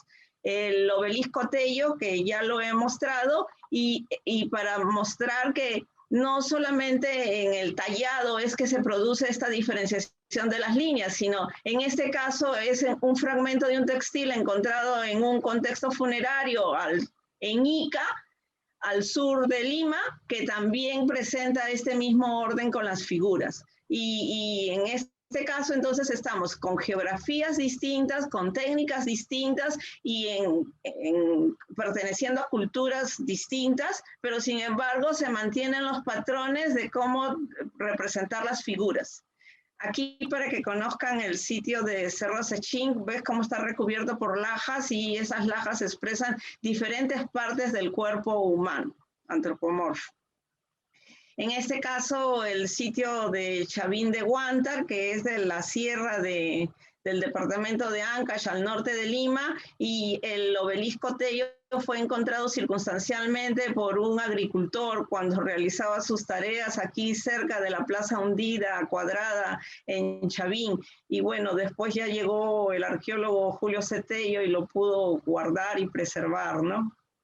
Y en este caso el textil del Cayango, que es encontrado en el sitio de Carhua y que actualmente pertenece o que está en custodia en el Museo Chileno de Arte Precolombino. Entonces, ¿cómo operan los números en una figura? Como ya he señalado, cada parte que va a componer una figura puede ser delineado con una línea simple o con una línea doble, pero esto se realiza por cada parte. Eso quiere decir que cada parte, al tener esta marca de una línea o una línea doble, puede ser individualizado. Y como notarán, la línea doble siempre está a los extremos, ¿no? Ahora, eso ¿qué representa en la composición? Eso quiere decir que tanto en una figura como en un grupo de figuras yo puedo independizar las partes. En este caso son figuras antropomorfas que parten desde el pórtico sur y que, como en una especie de caminata, se dirigen alrededor de toda la estructura del sitio arqueológico y van hacia la parte de adelante. Como notarán aquí en los bastones que sostienen en las manos, tienen la cuarta parte de una figura cruciforme.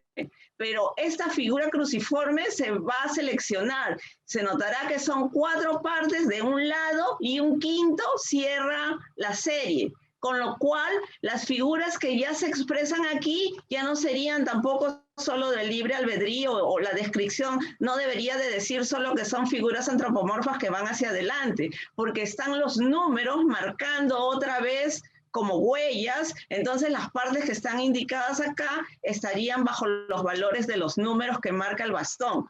Igualmente aquí, los que están en esta posición en la esquina, también se notará que el tipo de taparrabo que están usando coincide de los extremos, y en el bastoncito uno abre y otro cierra. Igualmente cambian el tipo de taparrabo, coinciden, igual, uno abre y otro cierra. Y el del medio tiene otro tipo de bastones de forma cruzada, y entonces hacen otro tipo de combinación donde también está el número 5, pero con otro orden. En cambio, si vamos del pórtico para el otro lado, ahora se hacen 4 combinaciones en pares de 2, ¿no? Entonces, no basta por eso con solo describir y hacer cuadros tipológicos, porque cada parte de la figura puede conformar nuevos órdenes. Entonces ahora, en la totalidad, si en este caso selecciono los personajes que utilizan este tipo de taparrabo que tiene estos apéndices que terminan juntos, coincide que quedan 15 personajes, y el que está al norte y al centro va a ser el único que va a ser atravesado longitudinalmente por unos apéndices, que estoy interpretando que es una unidad, o sea que al ser atravesado está cerrando estas 2 filas que partieron del pórtico y que llegan al norte, y que este la cierra. En cambio, del otro lado utilizan otro tipo de taparrabo, donde los apéndices terminan separados. Y aquí quedan 9 personajes, y los que están al norte sujetan el bastón con ambas manos, tal como la doble línea que siempre está a los extremos y que marca, aquí para ver mejor en fotografía, porque en el dibujo está muy chiquito. Aquí está el que es atravesado longitudinalmente, y además que todos, en este caso, todos sujetan el bastón con una sola mano. En cambio aquí, estos son los que marcan la división, la separación, y están sosteniendo el bastón con ambas manos. Y uno, distinguirán acá que le he puesto la flecha, no está tomando el bastón en la posición como si fuese en el frontis, como si estuviese sosteniendo sus 2 manos en el frontis. Esta posición es cuando uno sujeta en la espalda. Eso quiere decir que inclusive se puede hacer una expresión tridimensional a pesar que el soporte es bidimensional, ¿no? O sea, hay una serie de recursos que permite que la expresión sea tridimensional. En el caso de la tela de Carwa, pues tampoco se escapa a todos estos patrones de orden, y donde el número está nuevamente fluyendo, ¿no? Entonces aquí, para verlo, para distinguirlo mejor, en este caso es una tela pintada, y esta línea que está acá atravesando es la unión de los paños que han sido utilizados como una tela, como un lienzo, ¿no? Porque es solo una tela llana que ha sido unida, y como esta unión sirve de punto medio para hacer una distinción, porque aquí, que también son figuras antropomorfas que también sostienen una especie de bastón, se notará que en la parte inferior, en los extremos, aparecen las figuras de pescado, ¿no? Ictiomorfas.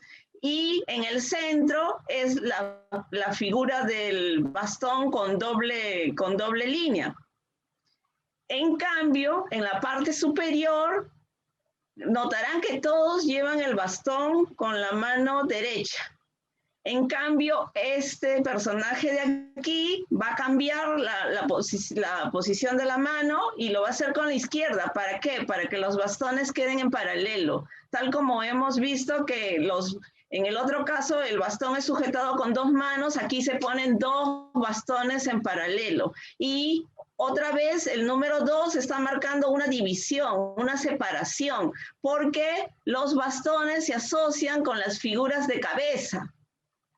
En cambio, en el medio de estos 2 bastones que están ubicados en paralelo, ya no hay figura de cabeza, ¿no? Entonces, cada uno de los elementos que se están expresando en este arte figurativo tienen sentido, tal como lo dice Cassirer en esa construcción que tiene cada sociedad de sus propias formas de sentido, ¿no? Y es aquí el número el que está primando, ¿no? Y ahora, este es en cuanto a cómo se ha presentado, pero además forman relaciones. Y una de estas relaciones que se conforman es la de unidad y división. Así, tal como en Cerro Sechín hemos visto que las 2 figuras pueden ser unidas, o en el caso de la tela, que es un solo personaje que tiene los 2 bastones haciendo como un cierre, y del otro lado hay la división.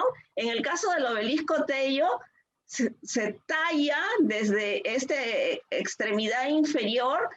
Está dividida la composición de figuras del obelisco en 5 filas. Y distínganse como en la fila 1, desde la extremidad, se talla muy sutilmente una línea recta. En cambio, otra parte no existe la línea recta y por lo tanto la figura ocupa todo el espacio. La fila 2 es totalmente dividida por la línea, con lo cual yo ya puedo decir que existe un lado derecho y un lado izquierdo, totalmente dividida. Y la fila 3, que nuevamente es impar, otra vez tiene solo un lado dividido y del otro lado están unidas las figuras. O sea, hay un propósito que diferencia las filas pares de las filas impares. Entonces lo que se tiene es que los números se convierten en potencias. Potencias que permiten que las formas sean expresadas mediante patrones, ¿no? Y con esta cualidad, el número 1 se habrá distinguido que tiene una mayor variabilidad, ¿no? Es el que tiene esos apéndices que son atravesados, tiene la figura de cabeza. En este caso está esta figura antropomorfa que tiene él 2 bastones y que además está asociado a 2 formas de cabeza diferentes. En el caso del obelisco se tiene el número de figuras que aparecen en esta fila 1, además se tiene la relación interior-exterior y se tiene la relación división y unión, ¿no? O sea que el número 1, como se expresa en el arte, es múltiple, ¿no? Tiene tanto composiciones de números, de relaciones, y aquí es donde hemos encontrado que existe una analogía con esta teoría del yin y el yang. El yang, voy a leer, es el principio de unicidad. Sus números son impares porque siempre queda en 1 si se divide por 2, y por lo tanto de pureza y de identidad, también de continuidad, de expansión y por tanto de movimiento. Esquemáticamente el yang es luz y por tanto emergencia y vida, calor y por tanto sur, fuego, sol y día, movimiento, y por lo tanto expansión y exterioridad, ¿no? Es la cita de Isabel Robinet, la sinóloga. En el caso del yin, ya también hemos distinguido cómo organizan los bastones para ponerlos de manera paralela y cómo se organiza también con las formas de cabeza y cómo el 2 siempre aparece dividido, ¿no? O en la composición también la extremidad inferior, la parte superior, o sea, el número 2 aparece fraccionado siempre aparece dividiendo, separando, y por eso es que cuando se compone una figura está a los extremos o está al medio. O sea, esas partes que están delineadas por una sola línea siempre están contenidas por las partes que tienen doble línea. Entonces, la analogía es con el yin, que por el contrario es oscuro y por lo tanto desaparición y muerte, frío y por lo tanto norte, agua, noche y luna, reposo y por lo tanto contracción e interioridad y por lo tanto feminidad. El yin es el principio contrario, opaco y estable, detiene la expansión de lo continuo que impedirá toda forma y toda vida, delimita, es el corte, la falla, lo diferente, lo discontinuo. Entonces hemos encontrado pues que haciendo estos análisis relacionales con las teorías de Oriente, pues hay analogías, ¿no?, entre la expresión del arte andino muy temprano con estas ideas, con estas teorías orientales. Entonces, a manera de conclusión, las composiciones analizadas, a pesar de corresponder a estilos, cronologías, geografías y técnicas de elaboración variadas, exhiben en común el procedimiento de estructurar sus imágenes mediante tipos de líneas que perfilan formas ubicadas en espacios diferenciados. Entonces, el número 1 contiene múltiples formas, expresiones numéricas, y en la composición mayor origina la relación de unión. El número 2 exhibe formas distinguidas espacialmente, se ubican a los extremos o en el medio, y en la composición mayor origina la relación de división. Entonces, los números corresponden a potencias que se manifiestan mediante figuras organizadas según las propiedades de los números, conformando un cosmograma realizado mediante patrones, ¿no? Entonces, esa sería la exposición del trabajo. Ay, qué puntual, profesora. Muchísimas gracias por su ponencia.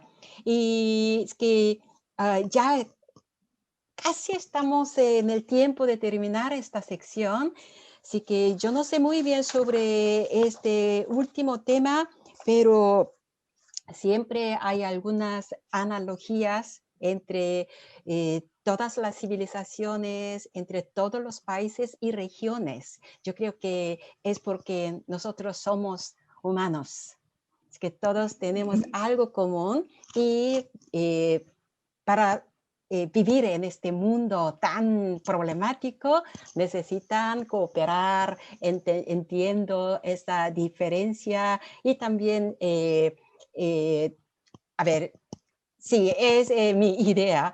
Y antes de terminar, un poquito antes tuvimos un problema de conexión, así que no escuchaba la conclusión de la profesora Meng, pero por falta de tiempo yo voy a resumir en unas frases. Lo que pasa es que la profesora quiere que a pesar de la diferencia de los países y los mundos, necesita una cooperación de todos para superar, para encontrarse con toda eficaz el problema de protección del medio ambiente. Bueno, entonces para terminar esta sección, de nuevo les agradezco mucho, sobre todo los profesores de otro mundo que está pasando la medianoche, y espero que ustedes tengan una buena salud en este tiempo tan difícil, y en un día quiero que los vean cara a cara. Un abrazo virtual, enorme abrazo virtual. Muchísimas Muchas gracias. gracias, profesora. Gracias. Gracias.